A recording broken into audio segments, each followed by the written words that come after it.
Chers auditeurs, Dear listeners, bonjour. welcome to Kumdakshi Podcast Season 7 Saison 7, dans le monde fascinant des architectes. and in the architectural projects. Je suis Anne-Charlotte Deponte, passionnée d'architecture et docteur des universités en histoire de l'archi. I am one of the spokespersons of Anne-Charlotte, who is a PhD in architecture history. Merci Thank you d'être avec moi aujourd'hui. to be with us today. Et And maintenant, now, lundi en français, place au talent. and Wednesday, let's talk projects. In English, of course.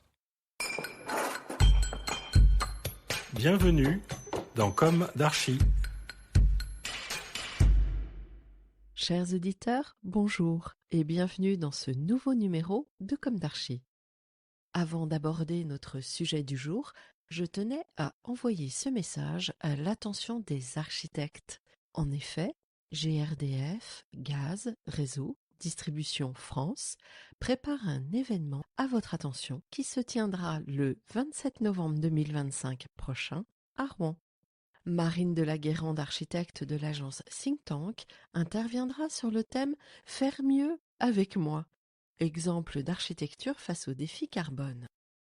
Son intervention sera suivie de « Voyage vers un bâtiment zéro carbone » par Jérôme Debar de GRDF. Vous êtes intéressé ? N'hésitez pas à nous envoyer un message sur contact@charlottedeponte.org. Charlotte Deponte s'écrit CHARLOTTEDEPONDT.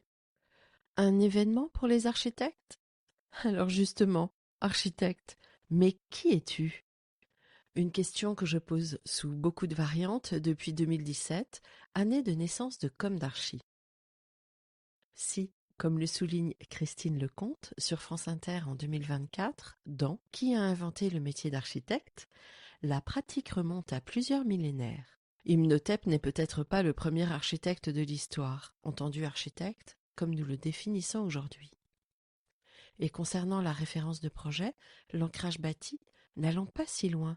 Revenons dans nos contrées, à la ferme néolithique de Knapp of Howard, sur l'île de Papawestray, archipel des Orcades, nord de l'Écosse.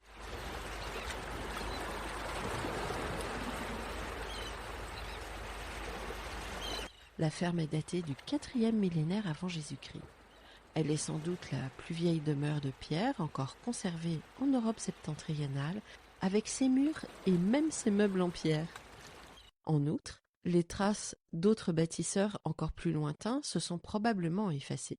Et ce serait au 5e siècle avant Jésus-Christ qu'apparaîtrait l'une des premières occurrences du terme architecton. Dans un écrit de l'historien grec Hérodote, qui identifie le constructeur de l'aqueduc de Samos, Eupalinos de Mégare. Tandis que, je cite, la première occurrence connue en français date de 1404 sous la forme architecteur, dans une œuvre en prose de Christine de Pisan. Puis, en 1510, apparaît la forme architecte chez Jean Lemaire, trésor de la langue française. Dans les Pays-Bas et en Flandre, le mot architecte figure chez Peter Cook van Elst dans le premier livre en néerlandais d'architecture en 1539, alors qu'il faut attendre 1563 pour découvrir la première occurrence anglaise dans le premier traité d'architecture rédigé en langue anglaise par John Shute. Fin de citation. Des origines au XXe siècle par l'Union des architectes belges UPA-BUA, publié sur le site dans la rubrique historique de la profession.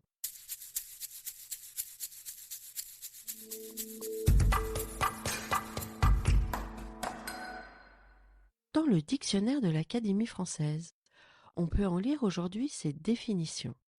Architecte, nom masculin, XVIe siècle, emprunté du latin architectus, du grec architecton, composé de archi, qui veut dire entre guillemets en chef, premier, et tecton, entre guillemets charpentier, constructeur. Et suivi de cette mention, personne habilitée à concevoir et à diriger la réalisation d'édifices de toute nature, ainsi que d'ensembles urbains. Architecte diplômé, architecte paysagiste, architecte d'intérieur, plan, devis d'architecte. par analogie. Constructeur, bâtisseur. Les abeilles sont de merveilleux architectes. Expression. L'architecte éternel, le suprême architecte, le grand architecte, le créateur de l'univers, Dieu.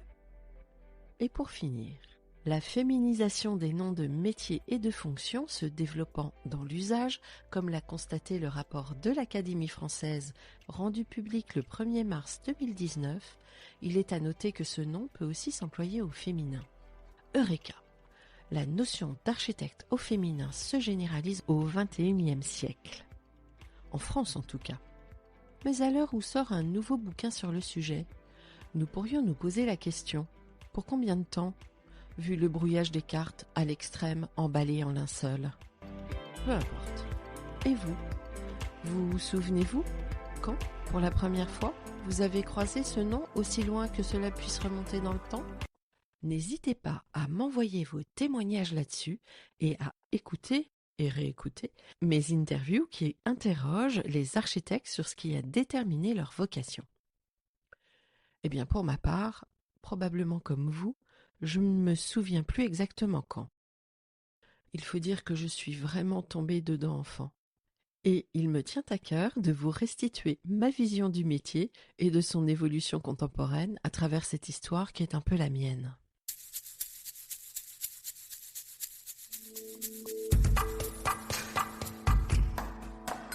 Bien que mon père, Pierre, parti trop tôt, fût paysagiste, son frère Paul de Ponte fut un architecte de la modernité du XXe siècle, et dont je vous ai déjà parlé. Leur cousin germain, Yves Boiret, idem mon oncle, mais un cran plus éloigné, fut un grand architecte du patrimoine, en charge, entre autres, et si ma mémoire est bonne, de l'église Saint-Germain-des-Prés et du Val-de-Grâce, académicien. Encore avant, les Boiret édifièrent beaucoup à Asnières. Mon arrière-grand-père Félix Boiret à Paris, l'immeuble du 24 rue de l'Argonne, dans le 19e arrondissement, livré en 1905. Et aussi près de la place des Vosges, l'immeuble du 20 rue des Tournelles, dans le 4e, livré en 1910. Ces fameux immeubles à la façade en pierre de taille, à la fois dans la veine haussmannienne et dans l'esprit nouveau naissant. Et parmi cette branche paternelle encore figurent les Lacroix, comptant des architectes normands. Alors, probablement, mon oreille fut bien précocement bercée par ce nom, architecte, lequel, lors de mon enfance, avait une consonance, un emploi essentiellement masculin. Le père de mon ami d'enfance était aussi architecte, il fut mon professeur aux Beaux-Arts de Nantes. Plus tard, mes maîtres de stage, architectes d'intérieur, furent des hommes, Lionel Bureau et Jean-Yves Sussin à Nantes. Avant que je n'atterrisse à Cergy-Pontoise, dans l'agence de mon oncle Paul, architecte de la deuxième moitié du XXe siècle, que je pourrais qualifier d'héritier du style international, très rigoureux. Ex des dernières promos de Miss Van der Rohe à l'Illinois Tech de Chicago, PhD Harvard en 1957.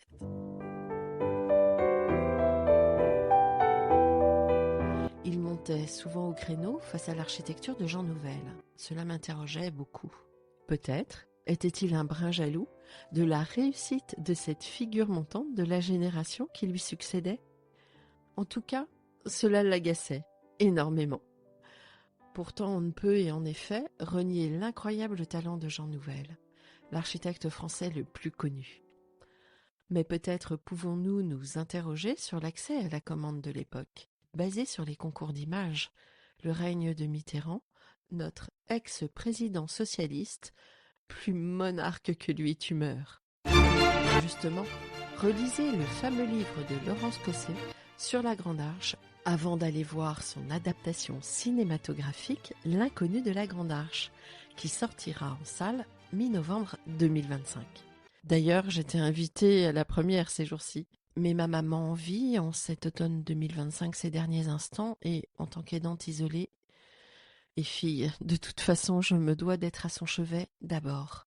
Je découvrirai ce film en salle, plus tard, entourée de tous. Ceci étant, merci pour l'invitation. J'en ai été très honorée. Et peut-être, je reviendrai sur ce sujet. La mort fait partie de la vie, cette mort qui rôde, et à l'heure où je vous écris cette bafouille, j'apprends via LinkedIn le décès de l'architecte Henri Siriani, ce 3 octobre 2025, par la plume du président de la Cité de l'Architecture et du Patrimoine français, Julien Bargeton, qui écrit à propos de cette grande figure de l'architecture française. Enseignant à l'UP7, puis à l'UP8, où il fonde le groupe UNO, il a transmis sa vision d'une architecture sensible, rigoureuse et porteuse d'émotions à plusieurs générations d'architectes qui se sont sentis à l'aise dans un courant néo-moderne, en opposition au post-modernisme. Fervent défenseur d'une architecture qui aide à mieux vivre, Henri Siriani laisse une œuvre dense et dessinée, nourrie de convictions profondes. Fin de citation. Et voilà, en cette bafouille, enfin la mienne, on touche du doigt plusieurs générations d'architectes qui se sont succédés. De mon aïeul Félix Boiret, ancré dans une production ordinaire du tissu urbain de l'Île-de-France, à l'immense figure mondiale de Jean Nouvel, l'on part de la fin du 19e pour arriver jusqu'à maintenant, et je m'interroge sur le devenir de cette profession à l'heure où le factice inonde la pensée, la noie, la condamne. L'architecte, pourtant, est le garant de nos abris. De l'abri au monument, il s'agit d'habiter. Entre l'architecture dite historique, ode à la modénature, et l'architecture moderne, dépouillée des artifices, le dénominateur commun est la discipline incarnée par l'architecte. Toute discipline répond à des règles. Moi, j'aime les règles de la modernité, et je ne les oppose pas au patrimoine sublime dont nous jouissons. Et je regrette que la modernité soit si mal comprise et que l'architecte moderne soit diabolisé. D'ailleurs, cette modernité n'était pas l'apanage de la gauche politique. C'est ce que les gens de droite, ceux non empreints de culture architecturale et qui s'arrêtent au fronton et à la corniche, véhiculés par quelques pauvres pêcheurs promoteurs, devraient apprendre. Je le dis en toute bienveillance.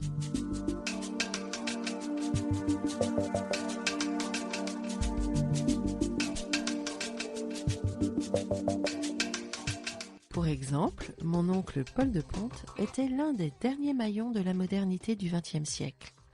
Celle qui inondait de clarté, de confort, en immersion dans les paysages. Je pense à Johnson, qui fut l'un de ses enseignants. Et Paul envisageait déjà le recyclage, qui d'ailleurs est une ressource aux origines immémorables.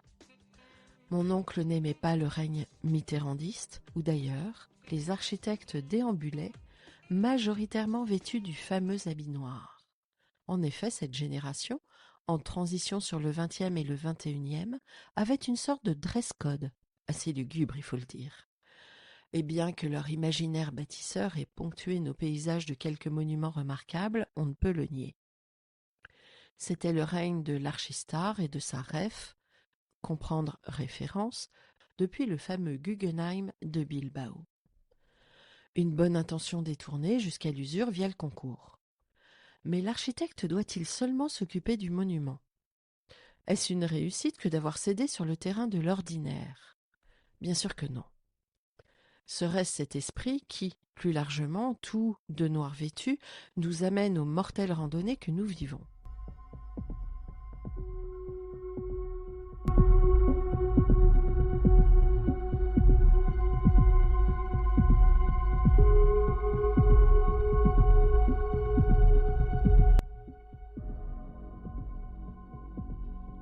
Un raccourci qui peut paraître étonnant, improbable et pourtant qui mérite le questionnement dans sa symbolique. Et oh, je ne jette pas la pierre. J'étais la première à m'habiller tout de noir, à admirer les magnifiques images des concours d'archi, à l'heure de l'émergence de la communication, tout en mesurant les limites, quand même. Et je le livre en toute honnêteté. Mais la machine politique, entre guillemets, bien pensante, s'emballait déjà, imperceptiblement.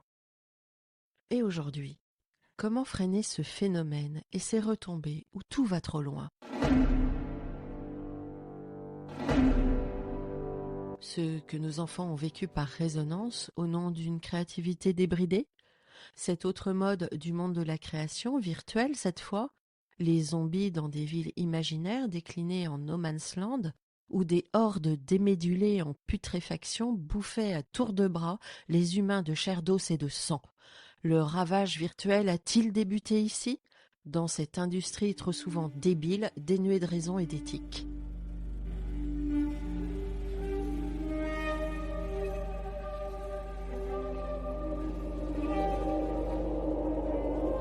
Aujourd'hui, où tout à chacun aux manettes de n'importe quel jeu de construction numérique se prend pour le grand architecte de l'univers sans la moindre conscience ni notion de l'exigence de la matérialité qui l'entoure et disons mieux qui l'abrite. Le protège ? Que fera l'architecte de demain face à ce vide de la pensée, si bien relevé dans la philosophie d'Hannah Arendt? Et là, je cite Amos Elon, son préfacier qui, dans une édition américaine d'Eichmann à Jérusalem, visant à résumer la pensée d'Hannah Arendt, a écrit « Le mal vient d'une incapacité à penser ». Fin de citation.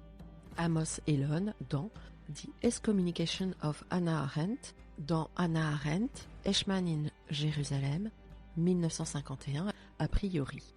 Je pense qu'une poignée, les plus intelligents et cultivés, ceux qui n'ont pas vendu leur âme au diable, dans cette génération qui a tant à cœur pourtant de réparer nos paysages, s'empareront de ces sujets sur le temps long. Dès à présent, ils déchiffrent l'immense complexité. Quelques-uns, encore plus rares, radicalement lucides, comprennent cette perversité à tous les étages. Autant celle qui pousse les jeunes générations dans l'idéologie et ou une nostalgie politique héritée, une fausse générosité dénuée de sens, cette perversité donc qui les pousse à pactiser avec leur plus grand bourreau en scandant des formules à l'emporte-pièce. Ce qui aboutit immanquablement en une danse psychédélique autour de la guillotine, faut-il s'en étonner? Autant que celle qui inexorablement jette de la poudre aux yeux, la poudre d'une production industrielle sans éthique par exemple. Et là je repense au docteur Folamour. Et si cela continue, ce ne seront plus les avions qui se retourneront sur le dos, mais bien les édifices qui s'écrouleront sur la tête de ceux qui alimentent la machine à détruire et d'où qu'elles viennent. Ballot pour tous les champions des donneurs de leçons.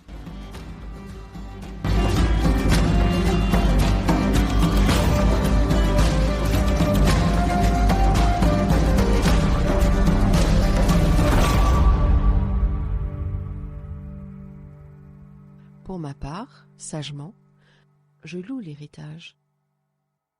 L'héritage, par exemple, de Feu, l'oncle Paul de Ponte, qui lisait Le Point et roulait dans une vieille Peugeot 104. Il avait la fibre entrepreneuriale, architecturale, sans aimer l'argent. Il est l'architecte passionné du XXe siècle que j'ai le mieux connu, puisqu'il fut aussi mon employeur et mon sujet de thèse. On a passé beaucoup de temps ensemble autour du projet, autour des réseaux, dans des processus d'innovation, sur la conservation, sur le versement des archives, sur la communication, qui n'existait pas encore dans les agences. Nous étions dans les années 90. Il avait une vision réaliste, humaniste et nuancée. C'est ce qu'il m'a transmis. Il n'aimait pas le paraître. Il vécut comme un pèlerin. Il véhiculait une forme de radicalité. Il était franc et très dur parfois, pour le meilleur. Il ne manipulait pas. Il était droit dans son art. Il avait connu les années de guerre.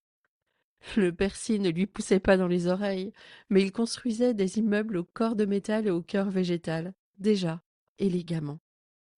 Il était très différent d'un Siriani. Il était son aîné et tout autant engagé. Ces deux archis, si différents étaient-ils, détenaient la force de la pensée, qu'ils avaient le talent de matérialiser. Alors aujourd'hui, peu importe la rive sur laquelle vous vous ancrez, ce qui compte c'est cela, être droit, en humanité, et donc sans crime. C'est cette idée que j'ai envie de véhiculer auprès des architectes en herbe qui construiront demain. Et là je renvoie pour ceux qui ont la faculté de lire de manière très soutenue à l'ouvrage. L'imprescriptible. Pardonner dans l'honneur et la dignité de Vladimir Yankelevitch. Et pour conclure ce sujet du jour, je tenais à vous rappeler ce message à l'attention des architectes, puisque GRDF prépare un événement à votre attention, qui se tiendra le 27 novembre 2025 à Rouen. Marine de la Guérande, architecte de l'agence Think Tank, interviendra sur le thème « Faire mieux avec moi », exemple d'architecture face au défi carbone. Son intervention sera suivie de « Voyage vers un bâtiment zéro carbone » par Jérôme Debar, GRDF. Vous êtes intéressé ? N'hésitez pas à prendre attache sur contact@charlottedepont.org. Charlotte de Ponte s'écrit CharlotteDePondt. Cette rencontre, car inutile de perdre du temps à spéculer sur l'origine du dérèglement, l'essentiel étant de donner des réponses constructives, en phase avec nos défis contemporains. Et quant à l'architecte au féminin, je lui souhaite avec ferveur de gagner du terrain grâce à ses compétences, de manière durable et incontournable. Chers auditeurs, merci pour votre écoute.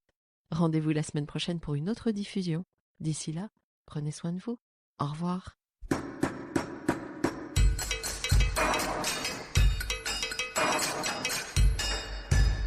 Chers auditeurs, merci pour votre écoute.